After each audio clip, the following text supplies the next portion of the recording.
Have you ever thought about what really builds an empire? Is it the clash of swords, the grand pronouncements of kings, or the sweeping vision of a general on a battlefield? We often imagine history as a series of dramatic, explosive events. But what if I told you the real foundation of power, the very thing that drew the map of a nation, was something far quieter, far more mundane? What if it was something as simple as salt? Forget the epic battles for a moment. Picture this instead. A dusty, rutted road somewhere in early America. A heavy wooden wagon, pulled by a team of weary oxen, creaks along at a walking pace. There's no urgency, no drama. Who's the slow, steady rhythm of wheels turning, of hooves on dirt?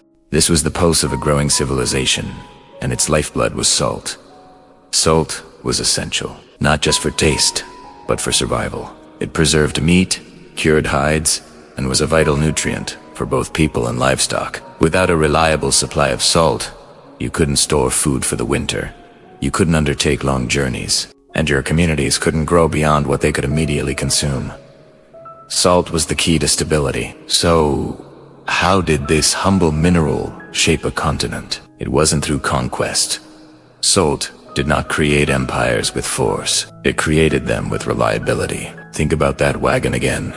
It's not on a random journey. It's following a specific route, one determined by the easiest terrain and the safest passage. And along this route, things begin to happen. At a river crossing, a small trading post springs up. The owner knows the salt wagons will pass through regularly. He can trade fresh supplies, offer a place to rest, and repair a broken wheel. He builds his business on the predictability of that wagon's journey. His ledger isn't filled with tales of glory. It's filled with numbers, pounds of salt, bushels of corn, yards of cloth. It's the quiet arithmetic of commerce. Before long, a blacksmith sets up shop nearby. A farmer realizes he can sell his surplus crops to the travelers and the trading post owner. A few families decide to build their homes there, creating a small, safe community. A town is born, and it wasn't founded by a grand decree. It was founded by the simple, repeated act of a wagon carrying salt. The town formed where salt passed regularly. Now, look at a map from that time. It's not a detailed, satellite-accurate image like we have today. It's a hand-drawn sketch. The lines aren't perfect, but what do they show? They show the rivers, the mountain passes, and the roads. And those roads, they are the salt roads. The map of the nation was being drawn, not by explorers planting flags, but by cartographers noting the most reliable supply routes. These routes became the arteries of the young country. As these towns grew, so did the need for administration. Someone had to maintain the roads. Someone had to ensure fair trade. Someone had to record land ownership. Power followed supply. But it wasn't a glamorous power. It was the power of paperwork, of ledgers, of surveyors measuring plots of land. It was the power of routine. Imagine the clerk at a supply depot. His day isn't filled with adventure. It's filled with measuring, weighing, and record-keeping. He notes the arrival of a shipment, checks it against the order, and records the outgoing distribution. His work is meticulous, repetitive, and essential. This administrative backbone, this network of reliable data and predictable logistics, was what allowed the empire to function and expand. Slowly, predictably. Boringly, the history of salt is the history of infrastructure. The need for this one commodity justified the immense effort of building roads, establishing supply chains, and creating administrative systems. These systems, once in place for salt, could then be used for everything else. Mail, military supplies, other trade goods, and the movement of people. The boring, logistical network built for salt became the framework for the nation. While we are often drawn to the stories of great men and their grand ambitions, the real, enduring structures of society are often built on a foundation of mundane necessity. The story of America's expansion isn't just about manifest destiny and heroic pioneers. It's also the story of a wagon driver, a clerk, a surveyor, and the steady, unremarkable, but absolutely critical flow of salt. It's a reminder that sometimes the most powerful forces in history are the ones we barely notice, the ones that work quietly, reliably, and consistently, day after day, building the world around us one boring, predictable step at a time. Thanks for watching. If you find these quiet corners of history interesting, consider subscribing for more stories about the unseen forces that have shaped our world. Have you ever touched pure silk? That cool, smooth feeling against your skin?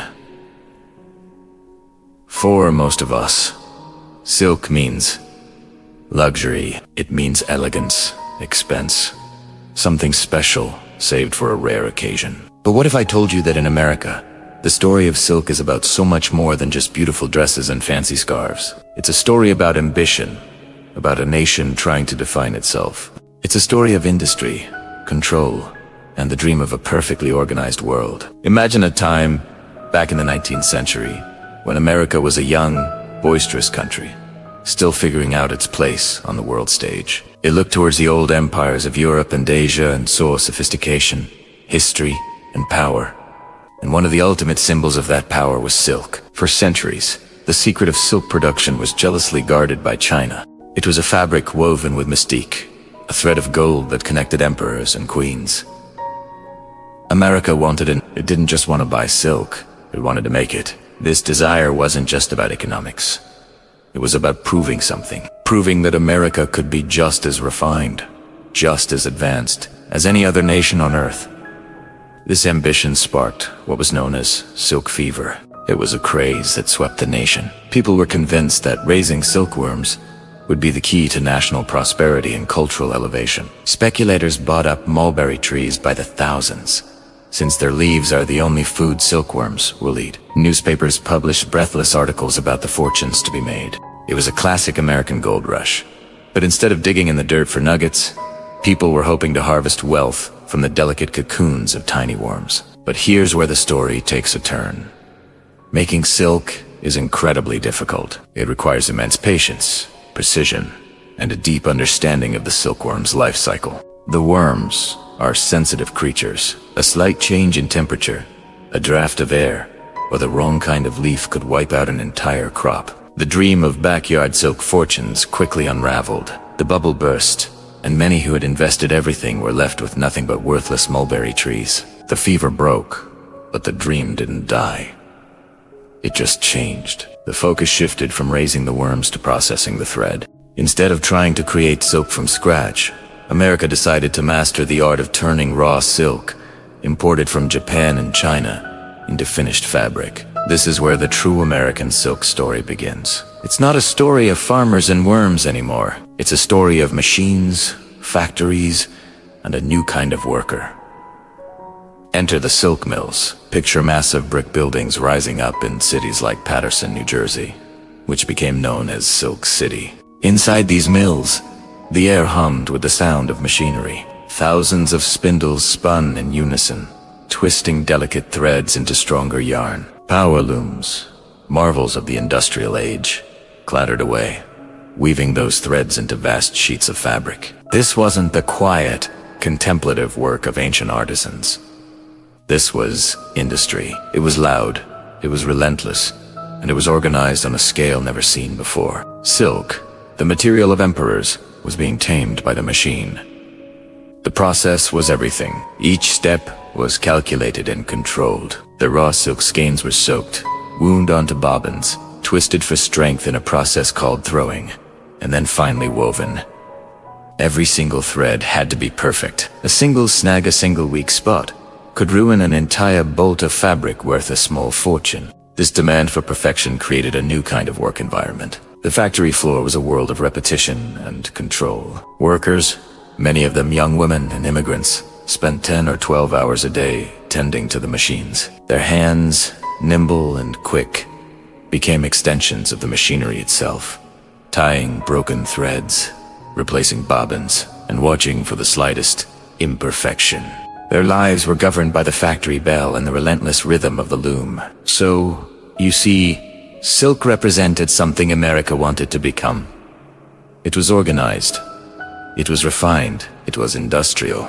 The final product, the shimmering fabric, was a testament, not just to its beauty, but to the power of the process that created it. The perfect, unblemished surface of a bolt of silk reflected the ideal of a perfectly controlled, efficient industrial system. It was a system where human hands and powerful machines worked in harmony to create something flawless. Let's look closer at the hands that made this possible. The work required incredible focus. Imagine standing for hours, your eyes scanning thousands of threads, moving at high speed, looking for that one tiny flaw. Your fingers had to be ready to dart in, tie a microscopic knot, and pull back before the machine could damage the fabric. It was a dance of human and machine, and for the factory owners, this was the dream.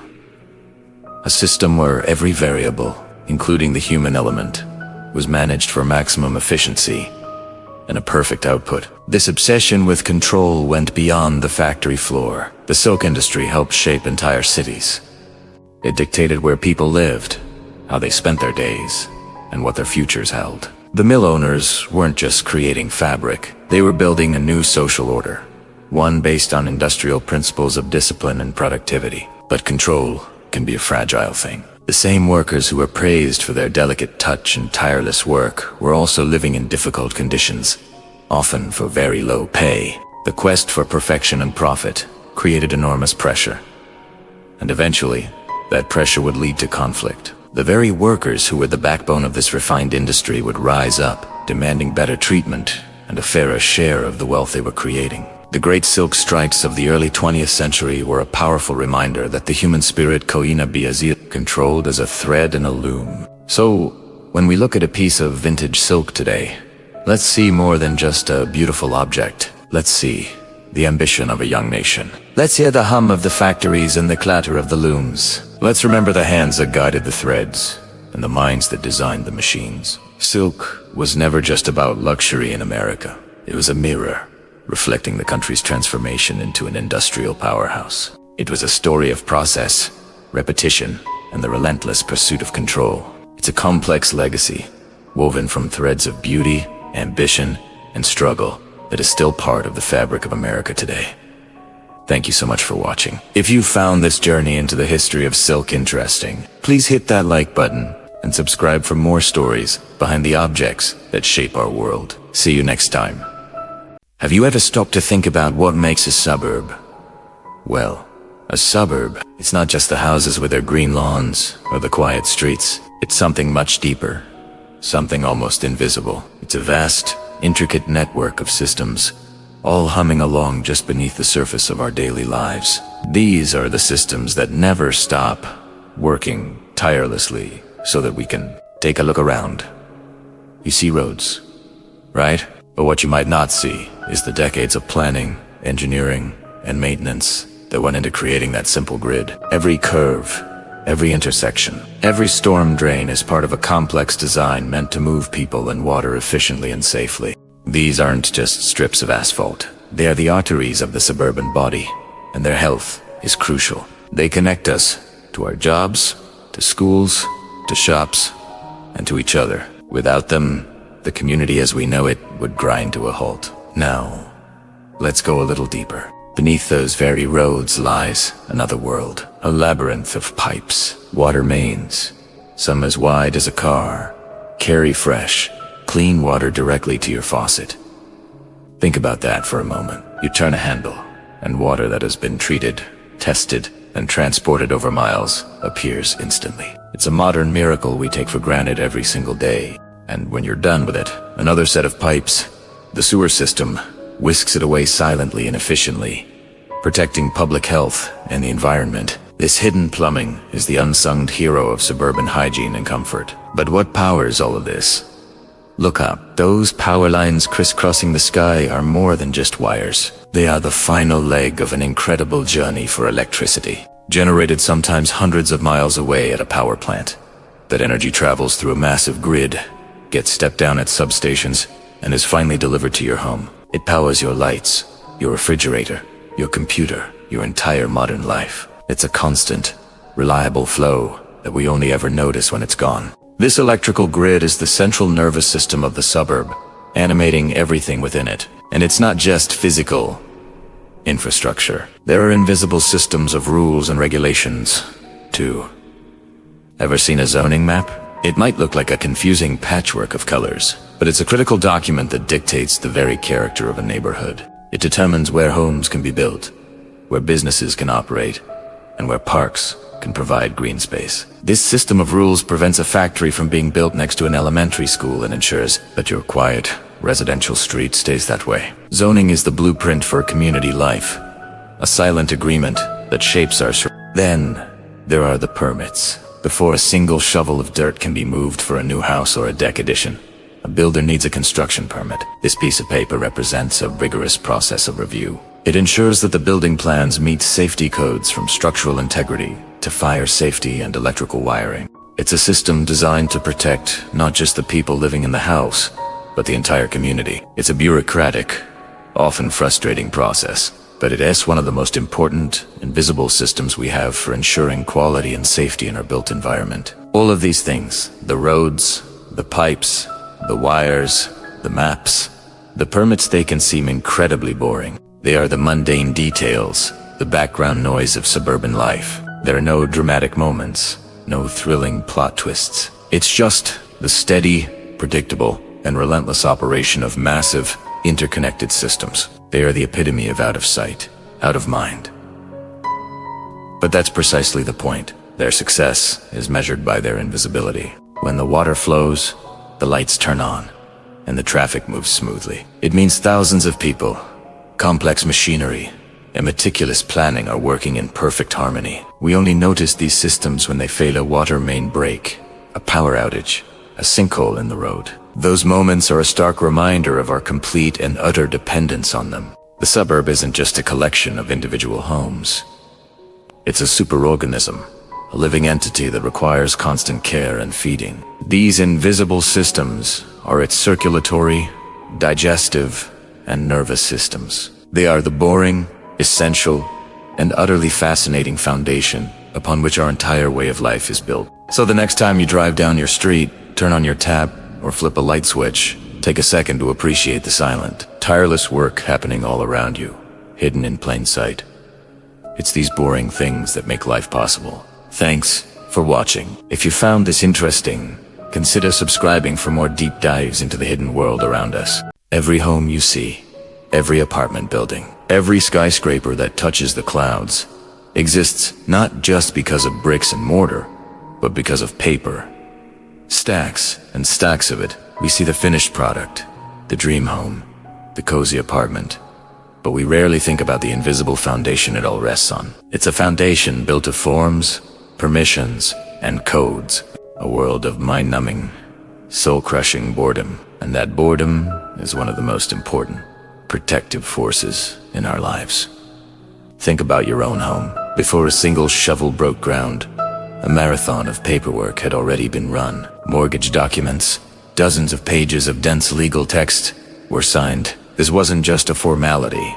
It was a contract, a solemn promise between a borrower and a lender, a financial bedrock that allows the dream of ownership to become a reality for millions. Without that tedious process, the entire housing market would be a chaotic free-for-all, built on handshakes and hope, and just as likely to collapse. Then there are the zoning laws. These are the rules that dictate what can be built where. They decide that a chemical factory can't be built next to an elementary school, that a nightclub can't open in the middle of a quiet residential street. Reading through zoning codes is an exercise in extreme patience. It's a language of setbacks, floor area ratios, and land use designations. It's boring. Incredibly boring. But this boredom is a shield. It protects your peace and quiet. It protects the value of your property. It ensures that your neighborhood remains a community, not a chaotic mix of conflicting interests. It's the bureaucratic wall that stands between your family's safety and unchecked development. Let's go deeper. Every single detail of a building is governed by codes. Building codes, fire codes, electrical codes, plumbing codes. These are massive volumes of regulations specifying everything from the thickness of drywall to the spacing of electrical outlets, the grade of a sewer pipe to the structural integrity of a roof. Who writes these committees? Who enforces them? Inspectors. Inspectors. It's a world of clipboards, checklists, and code books. It's a process designed to be slow, methodical, and deliberative. Why? Because when a fire breaks out, you don't want to wonder if the contractor cut corners on the fire-resistant materials. When a storm hits, you want to know your roof was built to withstand it. The boredom of the code inspector, meticulously checking every detail, is what lets you sleep soundly at night. That painstaking attention to detail saves lives. Imagine a world without this bureaucracy. A world where anyone could build anything, anywhere. It might sound liberating at first. No more permits, no more inspections, no more red tape. But the reality would be a nightmare. Your neighbor could decide to build a 20-story tower that blocks all your sunlight. A house down the street could be wired by an amateur, creating a fire hazard for the entire block. Property lines would be a constant source of dispute. The bank could change to the terms of your loan on a whim. The stability we take for granted would evaporate. Chaos would reign. It's the system that translates our shared values: safety, fairness, predictability into enforceable rules. We see the filing cabinets, the quiet desks in city offices, the slow-moving lines, and we sigh. We see it as an obstacle, but it's also a guardian. Every time a permit is filed, a plan is reviewed, a document is notarized, it's another small victory for order over chaos. It's a confirmation that we live in a society of laws, not of whims. The person stamping that form isn't just a bureaucrat. They are a gatekeeper of stability. Their job, which might seem monotonous, is to ensure that the rules are followed, that the foundations of our physical world are sound. This extends far beyond our homes. The food we eat is safe because of inspectors following tedious regulations. The cars we drive are reliable because of rigorous safety standards. The money in our bank is secure because of complex financial regulations. All of it is built on a framework of rules, oversight, and yes, a whole lot of paperwork. It's the mundane, unglamorous work that makes modern life possible. The people who do this work are the unsung heroes of our civilization. They are the city planners, the land surveyors, the county clerks, the code enforcement officers. They don't get ticker tape parades. Their work isn't featured in blockbuster movies. They operate in the quiet background, in the beige offices and dusty archives. They are the guardians of the mundane, and in their dedication to the mundane, they protect us all. So the next time you're stuck in a line at a government office, or you're signing a mountain of documents for a loan, or you're frustrated by a permit delay, take a moment, look past the immediate inconvenience. See the bigger picture. You are participating in a system that, despite its flaws, is designed to protect you. You are witnessing the slow, deliberate, and often boring process that creates stability. Every home exists because of forms, permissions, codes. The stability we cherish, the safety we depend on, is protected by a fortress of boredom. It's not exciting. It's not glamorous. But it is essential. It's the quiet, steady heartbeat of a functioning society. And for that, we should all be a little bit grateful. Thanks so much for watching. If you found this perspective interesting, consider subscribing to the channel for more deep dives into the hidden systems that shape our world. We'll see you in the next one. America was not built by moments of excitement. It was built by boring things done every day. Salt, silk, and now nothing more is required of you. The systems will continue quietly. Look out your window tonight. What do you see? Streetlights casting a steady, amber glow on empty sidewalks. The soft, rectangular light from a television screen flickering in a neighbor's living room. This is the suburb, the quiet heart of a nation. It's a place often misunderstood, dismissed as a sea of sameness, but in its very quietness, in its predictability, lies a profound truth about the world we've built. We are a culture obsessed with the spectacular. We celebrate the overnight success, the viral moment, the disruptive innovation. We chase the dopamine hit of the new, the loud, the revolutionary. Our history books are filled with battles, declarations, and heroic figures striking dramatic poses. But those are just the punctuation marks in a very long, very plain story. Think about the first part of that statement. Salt, an unremarkable mineral. Yet, it was the foundation of empires. Roman soldiers were paid in it, the origin of our word salary. Its trade carved pathways across continents. It wasn't exciting. It was essential. The daily, unglamorous act of salting meat was far more important to building society than any single king's decree. Then, silk. A thread spun by a worm. For centuries, its production was a closely guarded secret, its value rivaling that of gold. The Silk Road wasn't just a trade route, it was a conduit for ideas, cultures, religions, and technologies. Merchant after merchant, caravan after caravan, day after day, year after year. The slow, boring, repetitive process of moving goods from one place to another fundamentally reshaped the world. And now, suburbs. We see them as the absence of excitement, the antithesis of the vibrant, chaotic city. It represents the culmination of a dream, a private patch of land, a safe place for a family, a retreat from the noise, surveyors measuring plots of land, one stake at a time, concrete mixers churning, day in and day out, plumbers connecting pipes, electricians wiring outlets, roofers laying shingles. Each task, on its own, is repetitive and unremarkable, but added together, they create the complex, functioning ecosystem we call home. The system that delivers clean water to your tap and carries waste away, that keeps your lights on and your home warm. These are the quiet miracles we take for granted. This brings us to the most unsettling part of the idea. And now, nothing more is required of you. This isn't a call to apathy.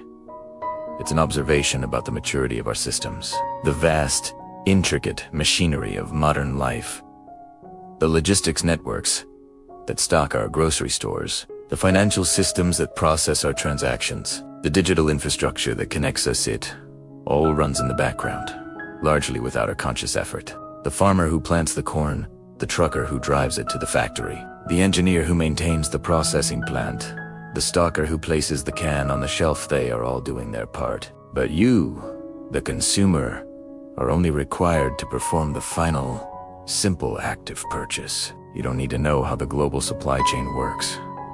It just does. The systems will continue quietly. There's a comfort in this, a sense of stability.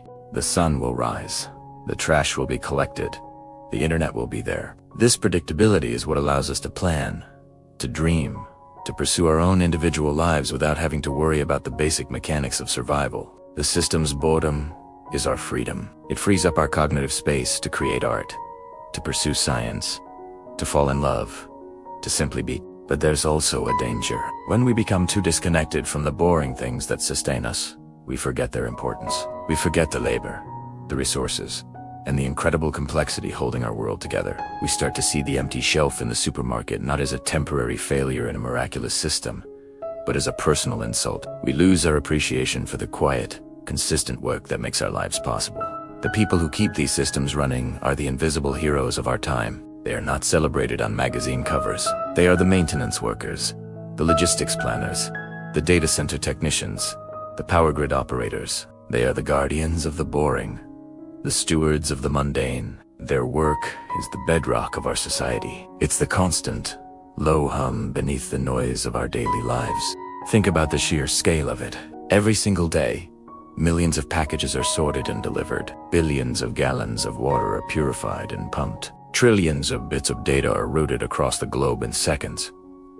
This isn't magic. It's the product of decades of boring, incremental improvements. It's the result of countless meetings, spreadsheets, and maintenance schedules. It's the triumph of process. So, the next time you find yourself bored, stuck in traffic on a suburban street, or waiting for a web page to load, take a moment. Look at the asphalt, the power lines, the very device in your hands. Recognize them not as sources of frustration, but as monuments to the mundane. They are testaments to the quiet, cumulative power of doing boring things every single day.